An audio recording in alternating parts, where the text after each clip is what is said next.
Morning. Hey. So a lot of you guys have been asking me about these diamond art kits I've been working on. So I'm going to do a quick little video, hopefully.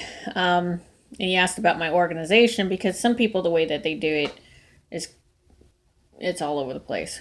So diamond art. So there are these kits that come with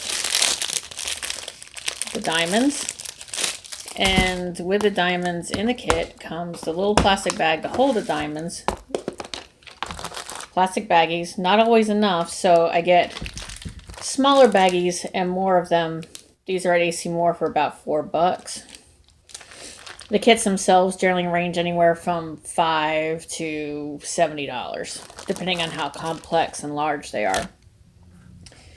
What also comes in the kits are these stylus and wax. You need the wax in the stylus. I'll show you that in a little bit. And the bead trays. So you put your diamonds in here on your trays.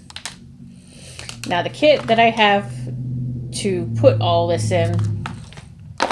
So from AC Moore again, I got this craft floss organizer.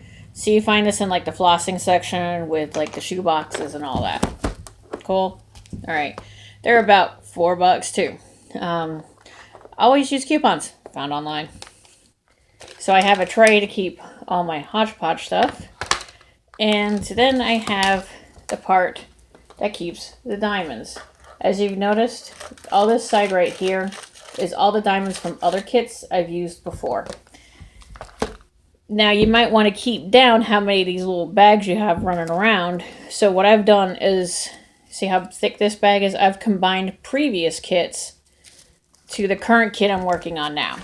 So the current kit is right here, and those are their colors.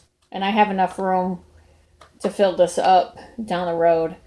So that way, I probably say about 15 kits in deep, this will fill up, and I might have to get a different organizer or get a different system. It's going to take a while to get there. However, and you noticed, I'm not using the baggies that come with these.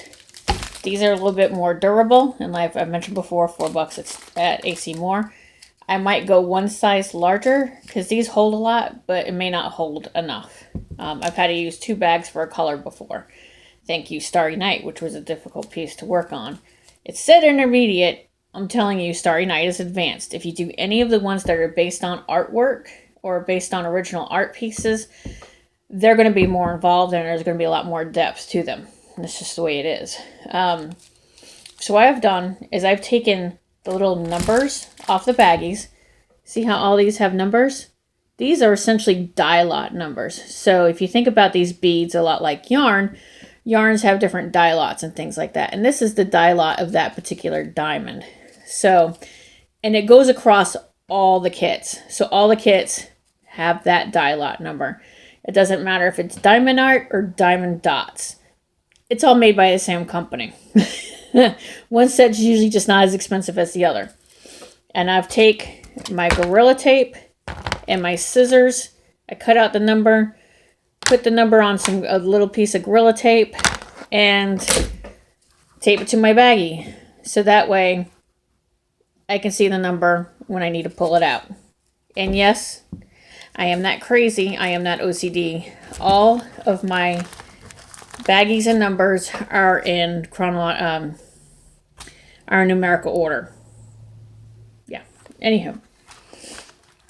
All right. So I have a new kit that I'm working on. Yay, you're just in time. Ha.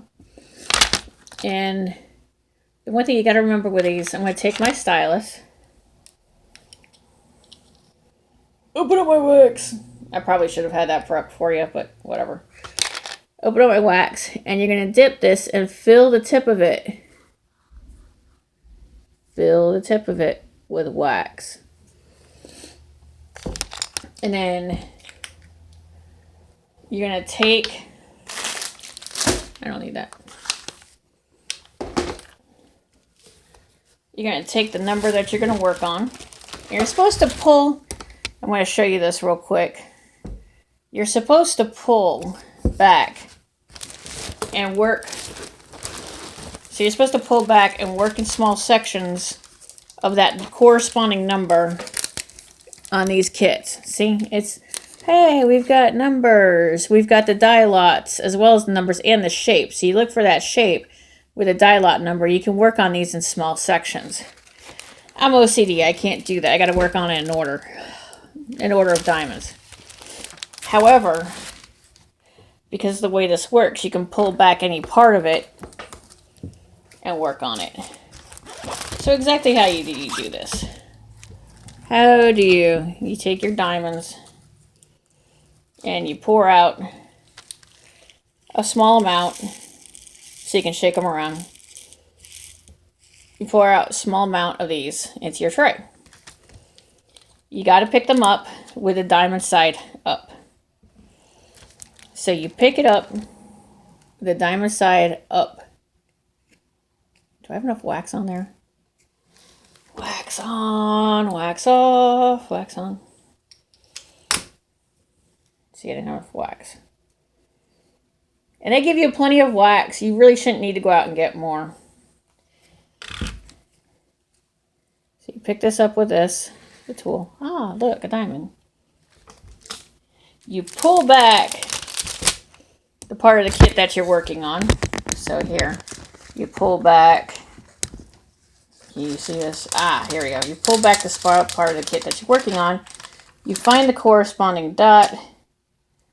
You stick it there. And you cover it back up. So I'm going to pull you off of this thing for now. So you see I got one diamond, one dot right here. And that's all you do. The adhesive is on the canvas, not on the dots. The adhesive is why you have to keep your work covered so you don't get cat hairs, dog hairs, my own hair, all up in it, all caught up in it. As a matter of fact, you should tie your hair back if it's long like mine. And you just keep going, putting these little dots around until you finish. So these are a couple that I have worked on. I'm going to turn you around, I hope.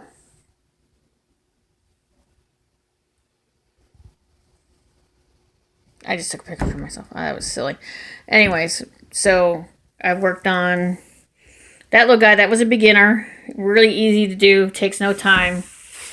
I'm still missing 3 colors from this because my cats were idiots, and that's why I have the organization I have. And they somehow run off with my 3 packs of dots for this kit. However, like I said, die lots. Some of these colors are in other kits, and whatever I have left over, I'll finish them up with that. And this is the most recent one. Some of you have seen it online, which is Starry Night. Ooh, shiny. And what I have to do now is I have to frame them. Much like fine art, not as expensive quite as much as fine art, and not as tedious as trying to learn fine art if you're not into that. But I do abstract painting anyways, so this helps to take my mind off of stuff. And it's easy to concentrate on. And it's kind of like sewing. It's relaxing. I know some of you are not into sewing. It's as relaxing as crocheting and knitting. Yeah, I know. It's stuff you got to learn. Deal with it. It's a hobby. Get some hobbies. Do something with your life. Have fun.